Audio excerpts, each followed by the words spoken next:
what he meant, but then I adjusted my eyes and surveyed the scene around me. I hadn't seen the face of the man who'd helped me, but when I looked up, I could make out the back of his head in the darkness, and I realized he'd turned around after assisting me, now facing forwards. Darkness was all around me, but there was a dim illumination on the ground which I stood upon. 2 lines of white light about 3 feet apart, one to the left of me and the other on my right. I remembered what the man had told me a moment earlier, warning me to not step outside these lines. I didn't know what he meant, but somehow realized this was probably good advice. I creaked my head to one side, looking over the shoulder of the man ahead and seeing a line of people standing in front of him, a long, single-file line of shadowy figures stretching for several hundred yards up what appeared to be a slight elevation. All stood within the 2 white lines, which seemed to operate like some kind of emergency lighting, and at the top of the line of unidentified figures was a doorway of bright, almost blinding light, a literal beacon in a sea of darkness, inviting, comforting, and offering a glimmer of hope in what otherwise seemed like a dangerous situation. I didn't understand what this place was or why I was here, but in that moment, I believed the shining white light ahead was my salvation. There were dozens, maybe hundreds of people standing in the line in front of me, and I couldn't move past them without stepping outside the white lines. I shook my head, experiencing an almost crippling anxiety as my mind raced to make sense of this inexplicable situation. I opened my dry lips and struggled to speak, addressing my fearful question to the anonymous man in front of me. What is this place? How did we get here? He didn't turn his head to face me, but the man did respond. You see the white light at the front of the line? He asked in a surprisingly calm voice. Yes? Well, look behind you. I was terrified but needed to know the truth, so I turned my head, making sure to keep my footing and stay within the lines as I did so. Directly behind me stood a woman about 5 feet 5 inches tall. I could barely make out her features in the dark, but in any case, her head was down, and it appeared she was unconscious. She was sleeping while standing up, just as I had been only moments before. I guessed this was the same for every person in the line, and that we'd all been unconscious when they brought us here. But who had done this to us, and why? I decided this was a question for later. I suppose I should have paid more attention to the sleeping woman behind me, and if I'd done so, I would have surely recognized the young lady. But my attention was drawn to the scene beyond her. I soon realized I was standing in the middle of a long line which stretched back for at least several hundred yards and sloped downwards. And at its end was the polar opposite to the light before me. At the very bottom of the line was a swirling vortex of crimson red, a terrifying portal to God knows where, so vile and sinister that I couldn't bear to look upon it for more than a few seconds. If the light before us offered hope and salvation, the blood-red whirlpool surely represented doom and despair, and the mere sight of it chilled me to my very bones. I turned back around, muttering a profanity under my breath as my body shook. It gets worse, the man in front of me said ominously. Look ahead. I creaked my head once again and saw a terrifying scene unfolding. I guess another man had suddenly woken up like I had, but he didn't react well to his surroundings. I watched in awestruck horror as the darkened figure stumbled, swearing as he put his foot forward and stepped outside of the white lines. Someone else in the line tried to stop him, reaching out to grab the disoriented man while shouting, but the well-meaning person's efforts were in vain as the man he was trying to save ignored the warning, slapping his hand away while shouting, "Get away from me, you damn freak!" And then he put both feet across the line on his right-hand side and walked out into the darkness. I say dark, but I could still make out his shape once he was over the line. He was a big guy, over 6 feet in height and well-built. I guess he didn't scare easy and thought he could find a way out, but he didn't get far. I guess he was about 10 yards out before they got him. Thankfully, I couldn't see much in the dim light, and it all happened so fast. But the creatures that emerged from the black void were horrifying, imp-like demons the size of grown men, with eyes which burnt a deadly shade of red, and with claws and teeth like those of the deadliest predators. There were 3 monsters in total, moving so rapidly as they surrounded the doomed man and tore at him with their long and sharp claws. Their victim screamed in absolute terror as the monsters ripped his clothes and skin. Next, the horrified man tried to fight and make his way back to the relative safety of the line, but soon he was knocked over and seriously wounded by a deep slash along his back. Even then, he didn't give in, crawling along the hard ground as he desperately cried for help. Not one person attempted to reach him, however, as all remained frozen to their spots. And of course, he didn't make it. A moment later, one of the demons grabbed him by the legs, pulling his body away from the line as he screamed and tried in vain to dig his nails into the ground. Before long, the monsters and their victim disappeared into the darkness. Then I heard the appalling sounds of skin ripping, bones cracking, and finally what I can only assume was the noise of the monsters feasting on his still warm flesh. I retched, feeling like I was going to be sick, but nothing came up. Panic soon spread along the entire line as people reacted to the vicious killing we'd all just witnessed. Some deteriorated into screaming hysterics, whilst others fell into themselves, whimpering or quietly praying under their breath, but we were all in agreement on one point: we must not step outside of the white lines. Stepping out of the line meant certain death, while within the lines we were safe, for now at least. I shivered as I tried to come to terms with the extreme violence I'd just seen. It seemed like the temperature had suddenly dropped, or perhaps this was just my brain's perception. In any event, my mind was now racing, and I wanted to ask 100 questions at once. I noticed how the man in front of me had hardly reacted to the savage attack. It was like he'd expected it to happen. I also recalled how he'd helped me when I first woke up, but I was yet to see his face, and even now he would not turn around. He'd been the one who'd warned me about the rules, and that simple advice was probably what saved my life. Nevertheless, I had the distinct feeling that this faceless man knew more about our situation than he'd shared thus far, and so I was determined to ask him further questions. But before I got the chance, I was disturbed by a soft cry from behind me.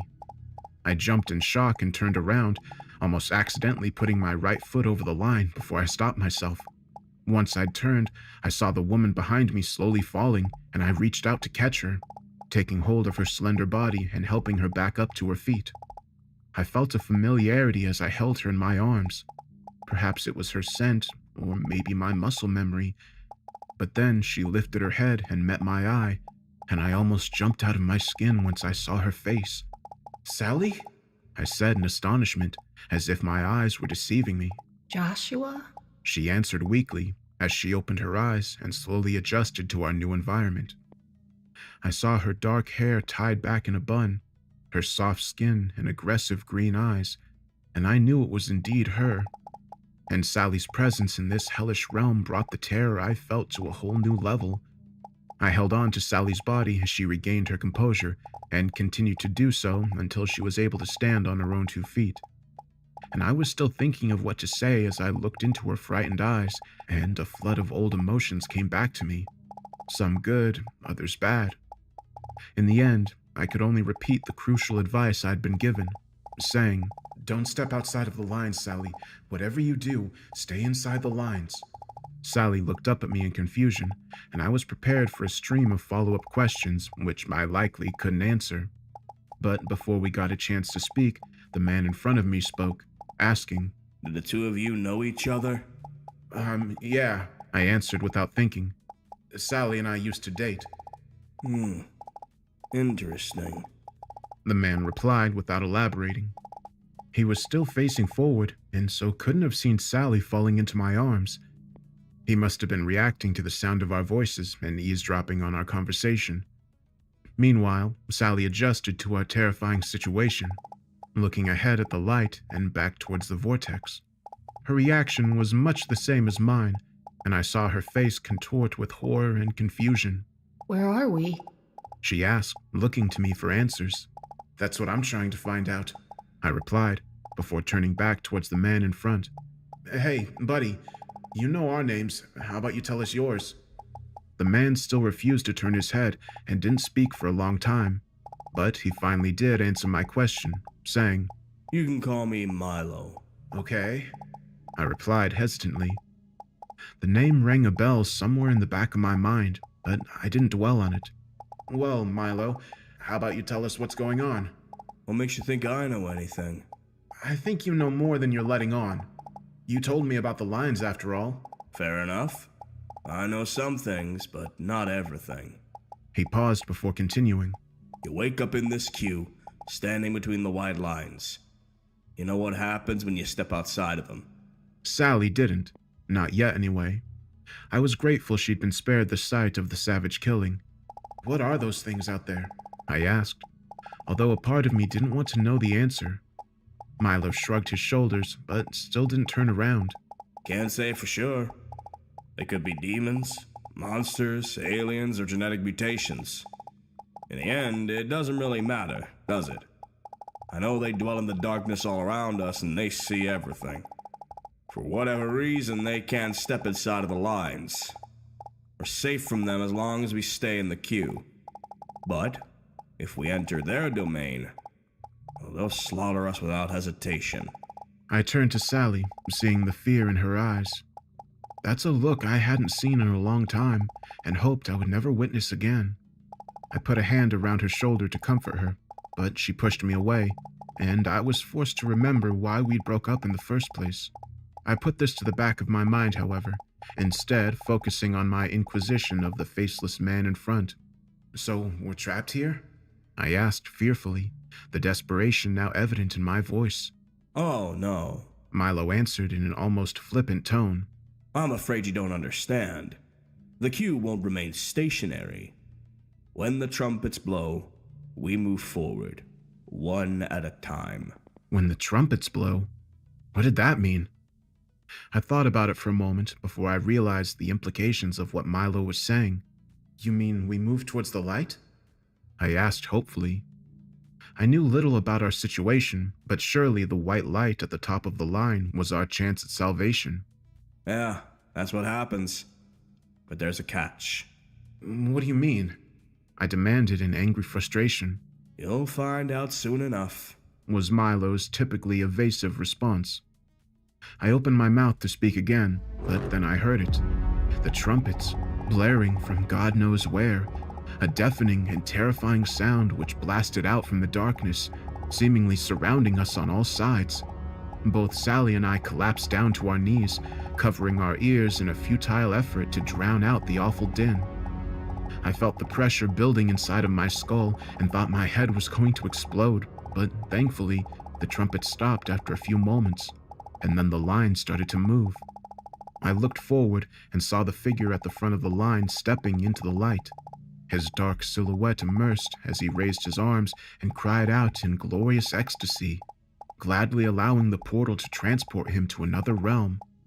And with that, he was gone, freed from this nightmare, and surely now safe from the monsters that dwelt within this dark hellscape.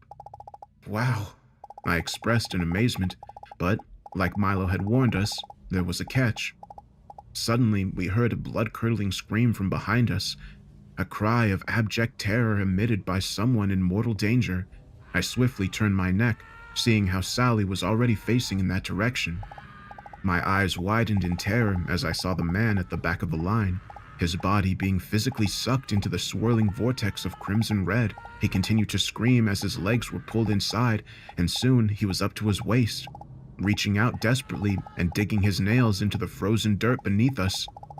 There was a woman ahead of him in the line, and to her credit, she did try to help.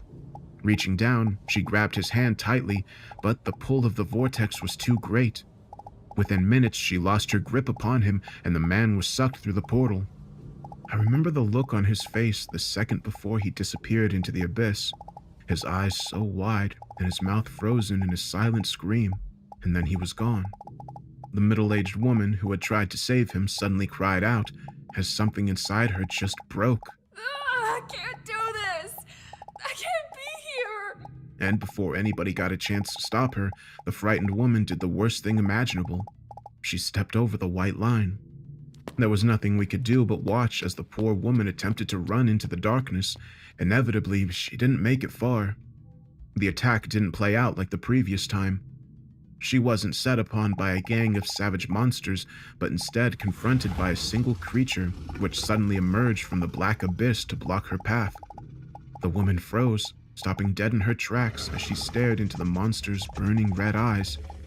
She was suddenly unable to flee or fight, as if the beast had her under its terrible spell.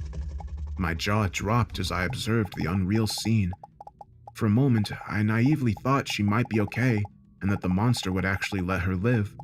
But then, in a single rapid and brutal attack, the beast raised its muscular arm and thrashed out with its claw, easily cutting the woman's jugular wide open.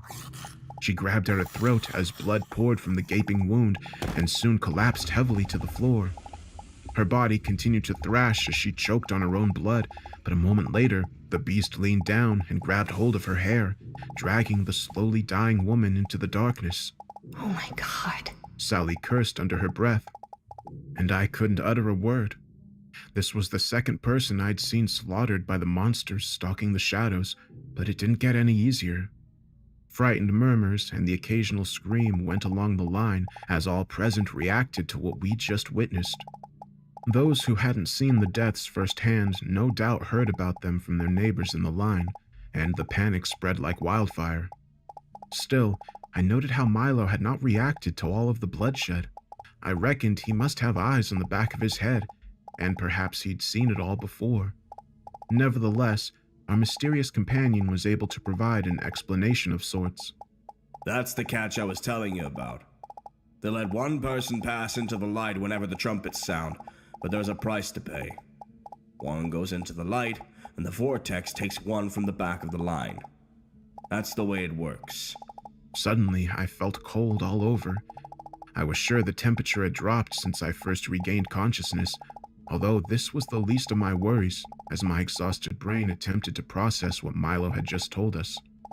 I'm sure Sally was doing the same, as she remained silent for the time being, although I could hear her clicking her tongue, a habit she did when nervous or stressed.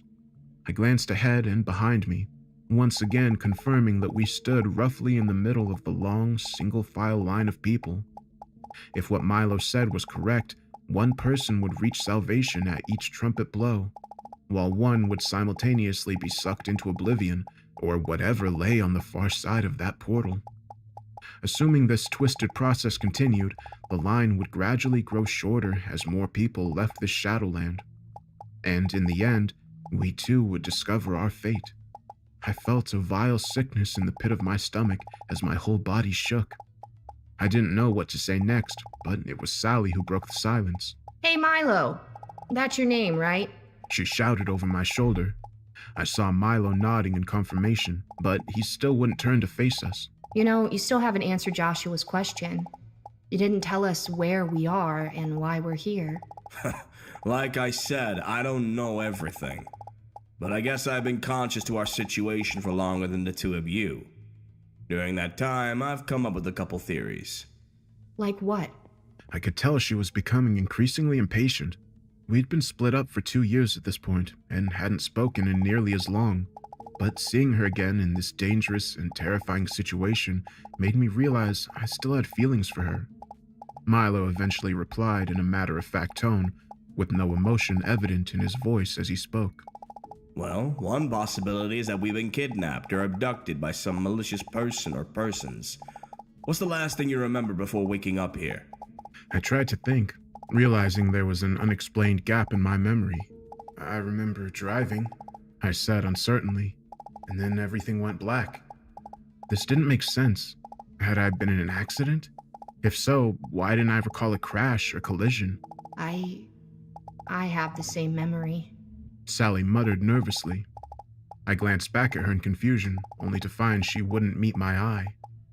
This revelation confused me even more. Sally and I hadn't been together. We hadn't even seen each other in 2 years. What were the odds of both of us being involved in car accidents at the same time? And all this talk reminded me of the incident which had led to our breakup in the first place. I'm sure Sally was thinking the same thing. We'd both promised to never speak of that night again. So, if we were abducted, then who has us? And why are they doing this to us? That's the million-dollar question. It could be aliens, I reckon. Or maybe it's the government running a psychological experiment. Or some sick billionaire who tortures people for fun. But of course, there is another possibility.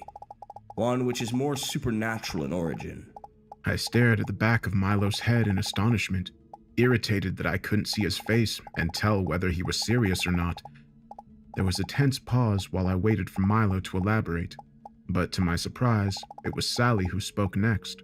You mean that we're dead? That every person in the line is deceased and trapped between heaven and hell? Her chilling words hung in the air as we considered the terrifying inference. It's a possibility that's occurred to me. Milo responded dispassionately, breathing life into the horrific theory. So, if we really are dead, the white light means salvation, while the whirlpool means eternal damnation. Milo didn't answer her question, but the conclusion Sally had come to seemed like an obvious one. Still, there was something which I couldn't understand. But the people at the front of the line are guaranteed to reach salvation, while those at the rear will surely get sucked into hell. Why are some saved and others doomed? I waited for an answer, but a moment later, the trumpet sounded once again, forcing us to cover our ears and making further conversation impossible.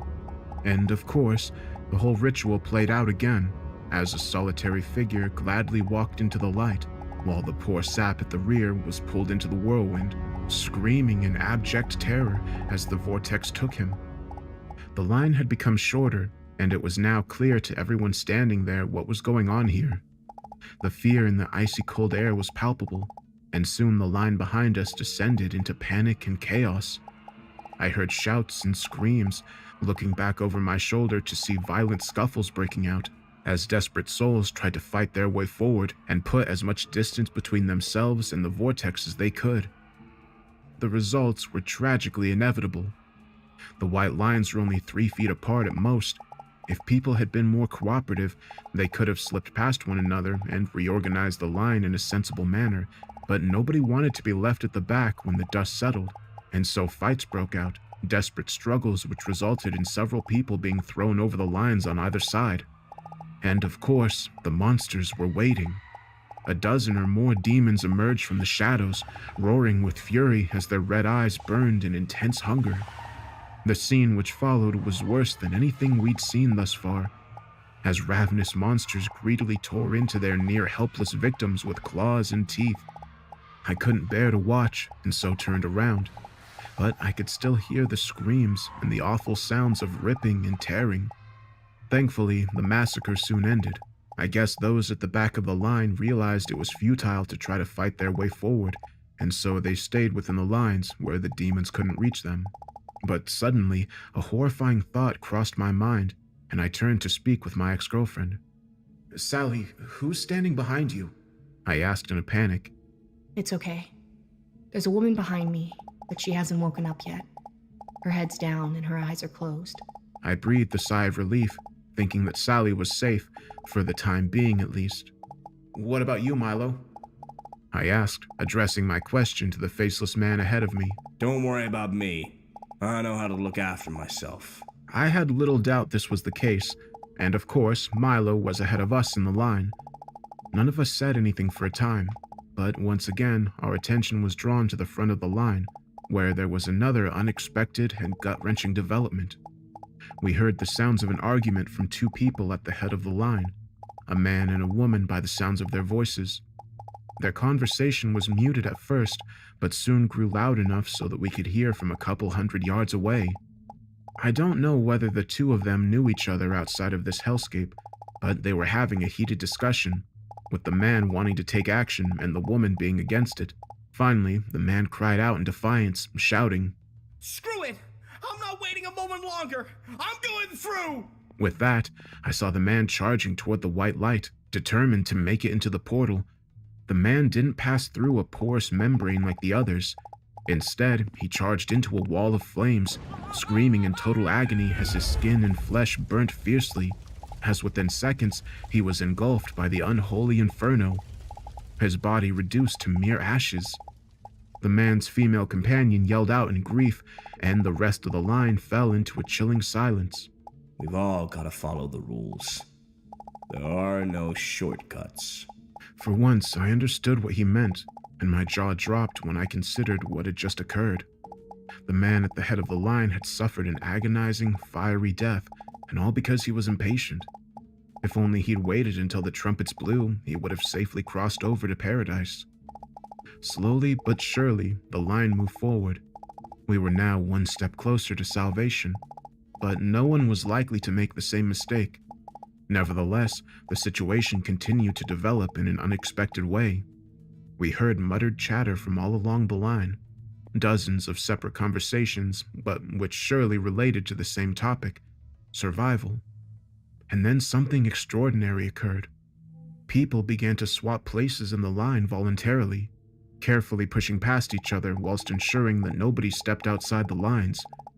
There weren't many changes to the pre-arranged order, but there were some, and these transfers were apparently done after mutual agreement and without the threat of violence. I was astonished, particularly when I saw the bald-headed man who now took the unenviable position at the very end of the line. But he did not seem afraid of his imminent damnation. Instead, he sat down, cross-legged on the cold ground, his form illuminated by the burning red of the vortex. I watched as he closed his eyes and remained perfectly still, as if in a deep meditation. I couldn't understand why at the time, but he seemed to have accepted his fate. And with that, the ominous trumpets blared, drowning out all other sounds as the now familiar cycle played out once again. I guess the woman at the top of the line had recovered from seeing her male companion burnt alive, because she slowly and carefully stepped into the light and safely passed through to the other side. And meanwhile, the bald-headed man at the rear maintained his monk-like composure right to the very end. He didn't fight or even scream when the vortex sucked him in, and his limp body disappeared into apparent oblivion. I shook my head in disbelief. It was clear that something significant was happening here, but I couldn't quite put my finger on what it was and how it impacted us. But Sally was quicker off the mark, which I suppose I should have expected. She'd always been smarter than me and knew how to cope in a crisis situation. I'd learned as much during the incident 2 years before. Still, as well as I thought I knew my ex-girlfriend, I never could have predicted what she'd do next. Hey Milo, how are you holding up? She said suddenly. I looked over my shoulder in confusion, only to see her giving me a knowing look. I'd seen that look before and knew what it meant. Sally wanted me to trust her and keep my mouth shut, and so this is what I did. I suspected she wanted Milo to turn around so she can make eye contact, but by now I knew this wouldn't happen. For whatever reason, our mysterious new friend was determined to keep his eyes facing forward. I'm doing just fine. He answered, a response which struck me as odd. Why do you ask? Sally seemed frustrated by Milo's reply, but she persevered nonetheless. Well, I feel like the three of us are in this together. But we know nothing about you, Milo. As you know, Josh and I were in a serious relationship. Things didn't work out, but we're still close, and we share custody of our son. I spun around in shock, opening my mouth to challenge my ex, but when I did so, she shot me a hard look and raised a finger up to her lips, silently telling me to stay quiet and go along with this. Obviously, Sally was lying. We never had a child together. We talked about it, but our relationship ended abruptly soon after the incident, and our dreams of having a family died at the same time. But now Sally was claiming we had a son together. I didn't understand why she made up this fictional child, but I soon found out. You have a son? Milo asked hesitantly. Yes. His name's Kevin, and he's 2 years old. A real rascal sometimes, but he's as sweet as punch. I was shocked by how deeply invested Sally was in this lie she'd manufactured from thin air. It was frightening how she was willing to add details to make it more convincing. I was driving to pick Kevin up from my parents' house when this all happened. I just hope he's not too upset and wondering where his mommy is. She let this sentence hang in the air for a moment, I guess for the maximum emotional impact. I couldn't bear to look at her, and didn't wish to be part of her deception, and yet I couldn't bring myself to speak out against Sally, because I realized I still owed her a massive debt. Milo hadn't responded verbally to Sally's words, but she eventually followed up with a question. Do you have children, Milo? She asked purposefully.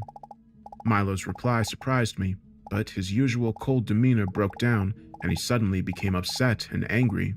No, I never had any kids. My wife and I wanted to, but we never got the chance. I think Sally was taken aback by his emotional response, but she soon regained her composure and continued with her ruse. I'm really sorry to hear that, Milo. She said in what I knew was mock sympathy. But we do have a baby boy. And in situations like this, don't you think parents should get priority? Suddenly, I got it. I guess I was slow to understand what my ex was doing. Milo was in front of both of us in the line, so he would reach the safety of the light before we did. We might survive either way, but Sally was hedging her bets, trying to get Milo to voluntarily switch places so a loving parent could survive to get home to her child. I guess this lie was meant to help me as well, but I still didn't like it. We'd told too many lies already, and there had to be consequences for our deception. Nevertheless, I didn't say a word, instead waiting for Milo's response. But before he had an opportunity to answer, the trumpet sounded once again. As we covered our ears, the familiar pattern took place before our eyes, with one figure stepping into the light and another getting sucked into the vortex. In the aftermath, an individual broke from the line and stepped into the shadowy kill zone. I was shocked to see this figure was little more than a child, an adolescent boy with wild terror in his eyes. I didn't see whether the kid was pushed or if he ran, but he was quick on his feet and seemed determined to make a break for it. Inevitably, a gang of 3 bloodthirsty demons emerged from the shadows and grasped out at the kid with their claws, but amazingly, the kid dodged all of them, making it past the trio of monsters and sprinting into the darkness. He disappeared from sight, and for a brief moment, I thought he actually could make it to safety. But then we heard a blood-curdling scream, closely followed by the cracking of bones and the ominous sound of a huge beast biting into flesh. And I realized that the kid had fallen victim to some yet unseen horror lurking in the shadows. My heart sank in that moment, but Sally's devious plan was still very much in play. Milo predictably didn't react to the kid's violent death, but he did recall the conversation we were having before the trumpet sounded. So, you think you should just go ahead of me because you have a kid? He asked, his voice returning to his characteristic, emotionless tone. I remained silent, but Sally spoke up on our behalf. Frankly, yes.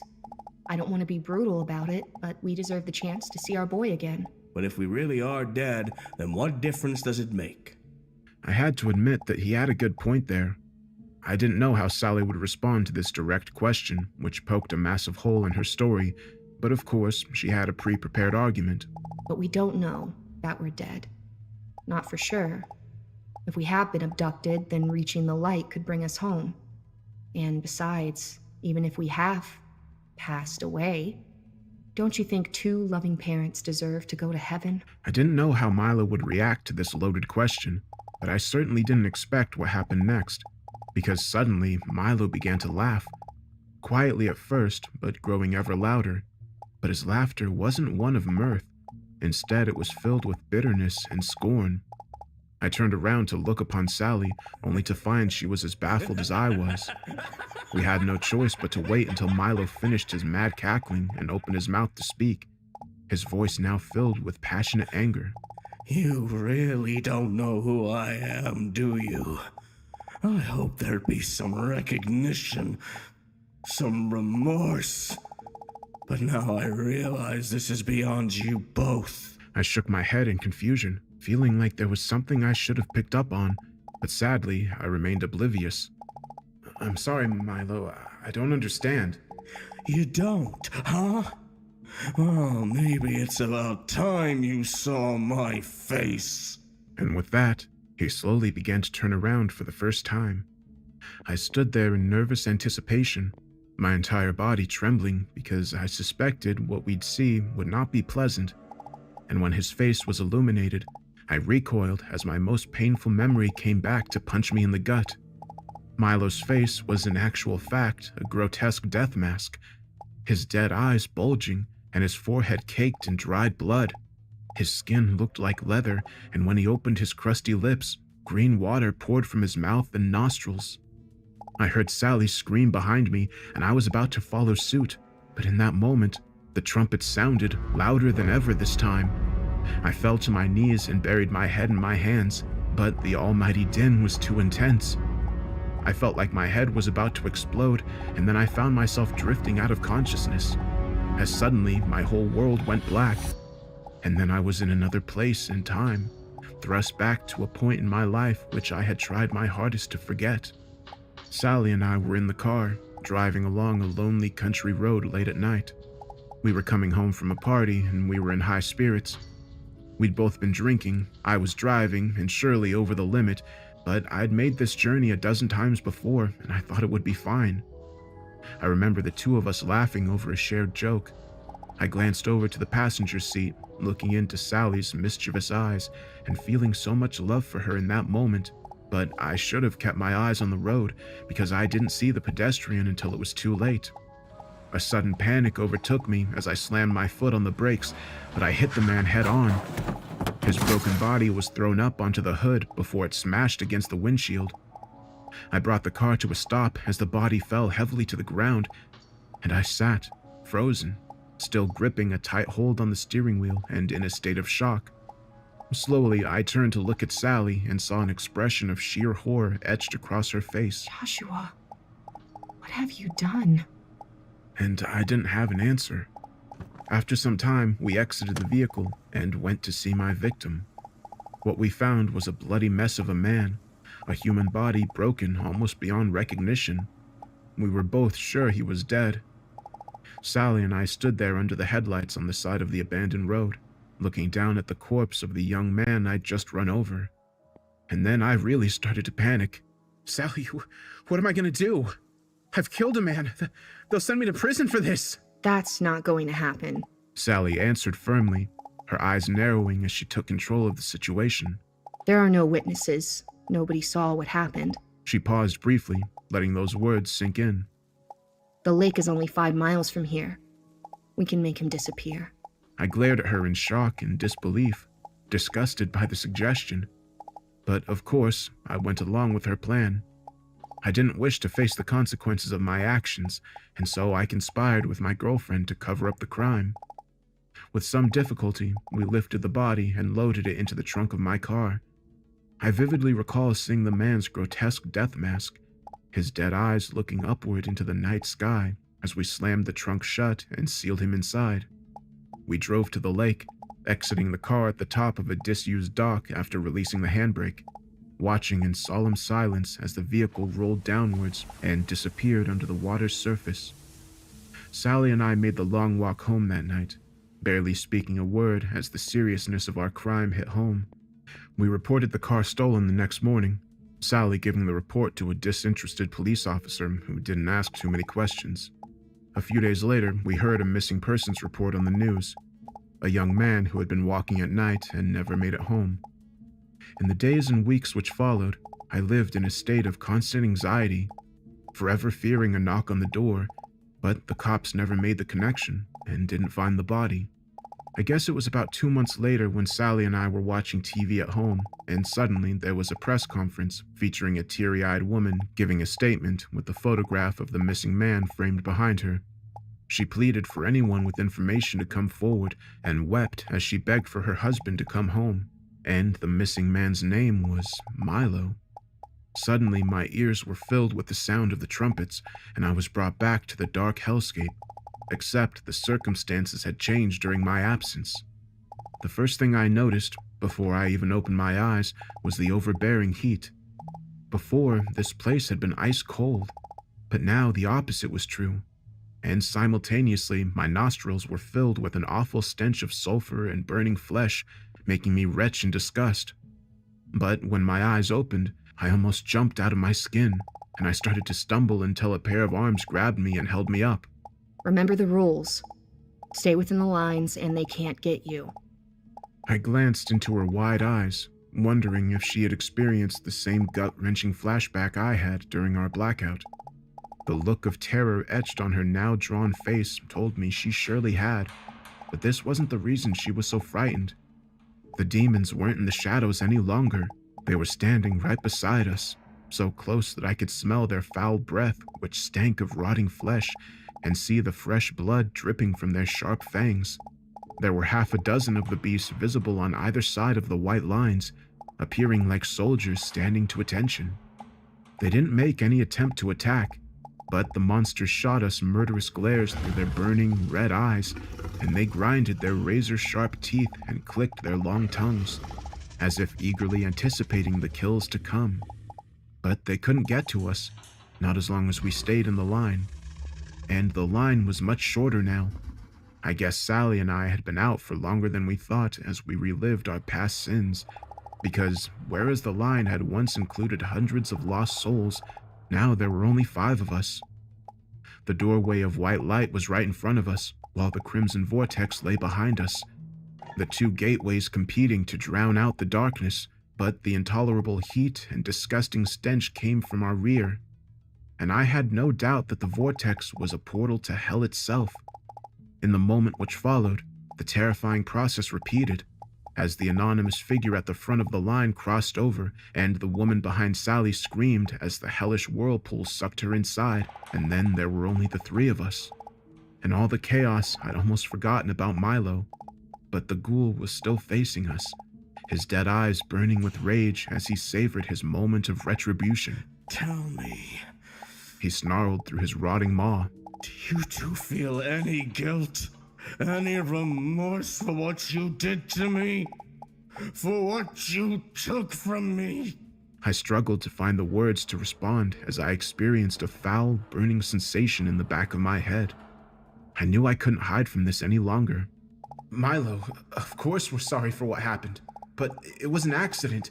You've got to believe that. Milo laughed bitterly once again. An accident? Was it an accident when you bundled me into your trunk and pushed your car into the lake? Was that an accident? He paused briefly, his lifeless eyes narrowing. I was still alive when I went into the water. Did you know that? I shook my head in disbelief, muttering.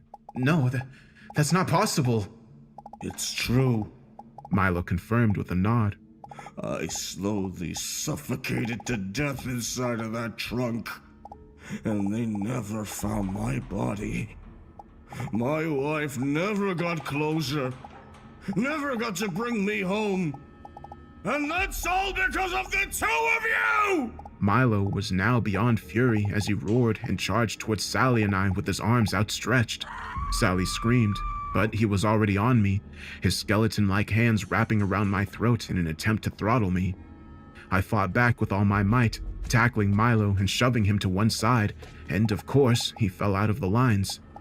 Milo released his grip on my throat as the demons grabbed hold of him, their eyes lighting up with a ravenous hunger as they dug their claws into his flesh. Milo didn't fight or scream when they took him. He merely looked up at us with sad resignation as they dragged him into the darkness. I glanced down at my own hands in disbelief, realizing that I'd killed this innocent man for the 2nd time. The rest of the demons retreated at this point, cackling cruelly as they returned to the shadows. As I watched them go, I felt an immense guilt eating away at me, and I knew it should have been me. It was Sally who broke me from my trance, placing a firm hand on my shoulder and forcing me to look her in the eye. Joshua, are you doing okay? She asked sympathetically. I shook my head, muttering, I'm a killer. You did what you had to do, Josh. You were trying to protect me. But I need your help one last time. What do you mean? I shot back in confusion. She sighed deeply, probably frustrated by my lack of awareness. Come on, Josh. There's only 2 of us left now. What's going to happen when the trumpets sound? And suddenly I was up to speed. I was standing in front of Sally in the line and was closest to the white light of salvation. You want to swap places? I said ominously. You want me to sacrifice myself for you? I wondered what I thought about this idea. It certainly wasn't an appealing offer. I was terrified by the vortex and whatever hell lay beyond it. But of course I was. But would I screw over the woman I'd once loved to save my own skin? It had never crossed my mind that it would come to this, but I think Sally had always envisioned this outcome. Sally had always been one step ahead, and in the end, she had the words to persuade me. She held my hand tighter, tears in her eyes as her tone became increasingly emotional. I know it's a lot to ask, Josh. But remember, I saved you after the accident. You said you couldn't face prison, and I made the problem go away. I don't deserve to suffer for your sins. You know that, Josh. I opened my mouth to respond, but we'd run out of time. The trumpets blared aloud, drowning out our conversation. I needed to make a decision right now, and I went with my heart over my head. In an instant, I grabbed hold of Sally's waist, embracing and kissing her one last time before pushing her ahead of me on the line. The terrible noise made any further words impossible, but in the last moment, Sally smiled back at me gently and mouthed, "Thank you." And as she did so, I remembered all the tenderness and love we'd once had for each other. But I couldn't escape the nagging suspicion that she'd played me. But Sally didn't wait, soon turning her back on me and confidently walking into the light. And then I felt the irresistible pull from behind me as the all-powerful vortex sucked me in. I felt my skin burning and the air leaving my lungs, and then I was gone from that place, never to return. I didn't know what exactly to expect once I regained consciousness and adjusted to my new environment.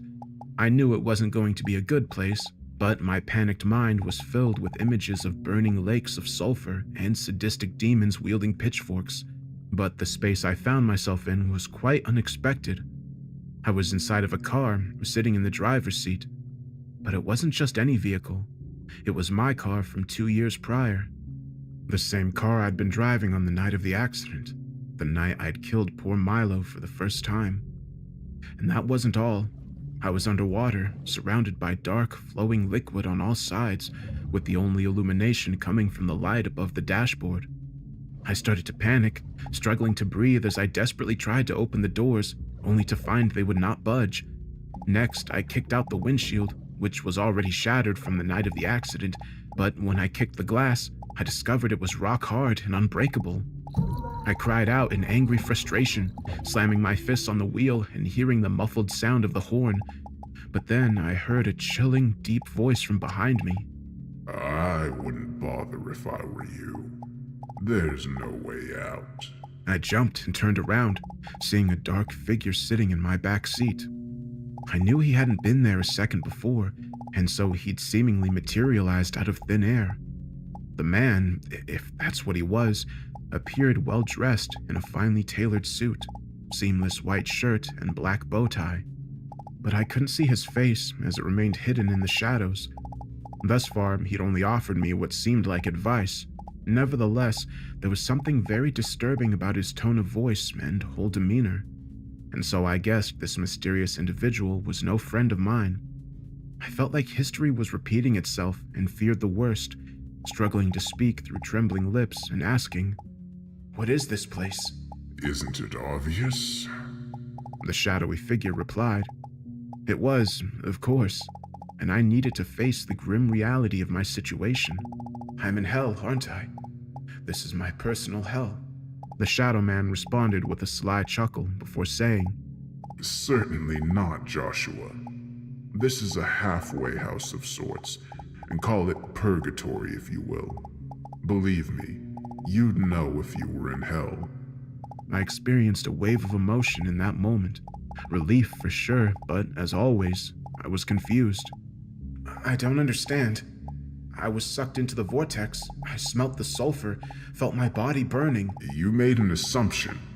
The man replied abruptly. Did anyone tell you that one portal led to heaven and the other to hell? I pondered his words for a moment, until the horrifying implications became apparent. Sally, I exclaimed. What happened to Sally? The man sighed before answering. Sally is somewhere else. Don't worry about her now, Joshua. You won't see her again. Not for a while, anyway. I gulped, feeling a chill as I thought of my ex-girlfriend and feared for her safety. But it seemed there wasn't anything I could do for her right now. And what about me? I muttered nervously. What will become of me? There was a lengthy, almost unbearable pause before the Shadow Man answered me. I'll be honest with you, Joshua. You've got us in a bit of a pickle. On one side, you committed a heinous sin on the mortal plane, but then you made a noble sacrifice in the Shadowlands to save a woman you once loved. Your sacrifice was futile in the end, but you weren't to know that. We're going to need some time to consider your fate, Joshua. In the meantime, you can stay here in this watery prison of your own making. I experienced a renewed panic and also anger, crying out before I had a chance to think. No, you can't keep me here. I won't stay. The Shadow Man's reaction was instant and furious. He leaned forward, allowing me to see his hideous eyes through the darkness, which reminded me of the vortex I'd been pulled into, mesmerizing and yet terrifying at the same time. When he spoke, You'll do what we tell you. Do not test me, you wretched mortal. I can make all your worst nightmares come to life. I'd never been as frightened as I was in that moment, not during my mortal existence or even in the Shadowlands. Whatever this entity was, I realized he could inflict suffering upon me that I couldn't even imagine. I had no words to respond, and so merely grabbed hold of the steering wheel and lowered my head in meek submission. Very well, The Shadow Man said with a smug satisfaction. Goodbye, Joshua. Until we meet again. I nervously glanced up into the rearview mirror and saw the entity melting away into the leather seat. And then I was alone. To this day, I remain trapped in this watery grave, staring out at the bottom of the lake, which was the scene of my worst crime. I don't know how long I've been here. All I know is that I can't leave, not unless they set me free. I assume the Shadow Man will eventually return to reveal my ultimate fate. But for now, all I have is time. I've had what seems like an eternity to come to terms with what I've done. I think about Sally often, and Milo too. Will I ever see them again? I hope so. Because when all my sins and regrets are washed away, all I want to do is make amends.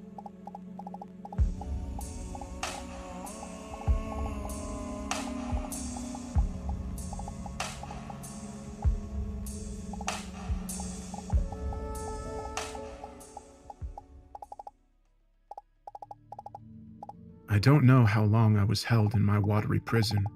A month? A year? A decade? There was no way for me to measure time. 2 years before my death, I committed a terrible crime, and now I was suffering an ironic punishment, courtesy of the demon being who controlled this hellish realm. I'd been subjected to their twisted test, but the results were inconceivable. And so, I'd been sent here to a sealed car at the bottom of a dark lake, left to rot while they considered my fate. I'd done everything I could think of to escape this hell, kicking against the windshield until my legs ached, attempting to tear through the upholstery on the back seat and trying to dismantle the car's interior with my bare hands. I worked frantically for hours until my hands were raw and bloody, but then I blinked, and everything was back to the way it was. I tried to end it all on a couple of occasions, smashing my head against the dashboard as I sought to crack my skull open, but it didn't matter how severely I injured myself. The same thing happened every time. I could not die, and whenever I regained consciousness, all my injuries were miraculously healed. They say hell is other people, but for me it was the tedium and loneliness. In the end, I gave up on all attempts at suicide or escape, and all I had was my thoughts. I don't know how long it took for my sanity to go. I would stare into the dark waters for hours or even days on end, and I started to see things. Hideous monsters swimming along the bottom of the lake, glaring at me through the darkness with predatory eyes, and hungrily anticipating any opportunity to devour my flesh. There were times I would have gladly allowed the beast to end me, but the glass between us was impenetrable. Other times, I swore I got a glimpse of something in my rear mirror, jumping at the sight of a ghostly face in the back seat. Sometimes it was my ex-girlfriend, Sally. Other times my victim, Milo. And on occasion, I saw the dark-suited demon who had banished me here. an entity with swirling, vortex-like eyes who scared me more than any other horror. Was I going mad? Or were the demons just messing with me? I couldn't tell, and ultimately, I hardly even cared. All I wanted was for this hell to end, but as time passed, I began to lose hope, fearing that the demons had forgotten about me, and I'd be trapped here for all eternity. Therefore, I can't tell you the shock I experienced when, with the mere blink of an eye, I was transported to another place. My heart jumped when I looked through the cracked windshield and saw the road ahead. I was still in my car, but the vehicle was no longer at the bottom of that cursed lake. Instead, the car was on an abandoned, narrow road at night, surrounded by darkened forest on either side, with the only illumination coming from the vehicle's headlights. I panicked, fearing I would drive off the road and into a tree, but nothing happened when I grabbed hold of the steering wheel and put my foot down on the brake. I had no control over the vehicle, which appeared to be self-driving. Taking a deep breath, I sat back in my seat and observed my new environment, realizing I was entirely helpless and at the whim of whatever hellish entity had me in their grasp. The car drove for what seemed like miles, the roads twisting and cutting deeper into the dark and foreboding forest. I tried to focus on the road, fearing what I would see beyond the tree line, but on occasion, I couldn't help but glance into the black abyss. When I did so, I swore I could see shadows moving through the woods, unidentified creatures with burning red eyes that watched me closely as I progressed through their dark realm. The road reminded me of the line of the damned souls trapped between the light and the vortex. If that had been my first test, was this my second? If not, what was the point of it? I soon got an answer, of sorts. My possessed car turned a corner, and I came face to face with a horrific scene. There was another car parked on the side of the road, identical to the one I was in. That's not to say it was the same make and model, but rather an exact carbon copy, right down to the cracked windshield and dent in the hood. My jaw dropped as my headlights illuminated two darkened figures at the rear of the parked vehicle, loading what was clearly a body into the trunk. The first was my doppelganger, an exact double, at first glance at least, and the second was Sally, my ex-girlfriend and accomplice in this crime. I was revisiting my worst moment, the night I killed Milo in a drunken hit-and-run and conspired with Sally to make his body disappear. I continued watching the ghoulish reenactment play out as my vehicle drove past the crash site. My doppelganger and the copy of Sally ignored my car until the last second, when they looked up and met my gaze, their eyes jet black like those of a shark. I turned away in shocked horror, focusing on the road as my car kept on driving. I couldn't look back, but this leg of my journey was almost complete. The forest on the right-hand side of the road gave way to a body of dark water, one which I recognized all too well. My heart sank as I feared the puppet masters would send me back to the lake's bottom, but this wasn't what happened. I spotted a boathouse by the lake's side, with a dim light emanating from within the wooden structure, and suddenly the car came to a stop by the side of the road about 20 or 30 yards short of the boathouse. I heard a soft click and was astonished to realize the car's doors were now unlocked. I couldn't quite believe that they were releasing me from my prison, and a part of me feared a trick. I wanted time to consider my next move, but the solution quickly deteriorated. I saw movement out of the corner of my eye, turning my head in time to see a large humanoid creature launching itself from the top branches of a tree, unveiling a large pair of wings as it screeched loudly and took flight. The shadowy monster disappeared from my line of sight for a moment, but then there was a heavy crash on the top of my car as the creature landed. I screamed as the winged beast shrieked in excitement and started clawing at the roof. The creature was powerful, and its claws were more than capable of cutting through metal. I knew it wouldn't be long before it broke through, and I only had one chance. Opening the driver's door with a shaky hand, I jumped out of the vehicle and started to run. I shouldn't have looked back over my shoulder, but couldn't help myself. The beast was a winged, gargoyle-like creature with an impressive wingspan, large and pointed ears, and burning demonic eyes. It continued to claw at the car's roof for a moment, unaware that I had already escaped. but the beast soon realized its mistake, wailing like a banshee as it shot me a murderous glare, unveiling its wings and taking off. I kept on running, sprinting as fast as my legs would carry me. There was only one place I could go, the boathouse. I didn't think I'd make it, but somehow I covered the distance whilst the screaming beast raced towards me. I saw the door of the boathouse lying open and made straight for it, leaping the last few yards as the gargoyle descended, its claws only inches from my back.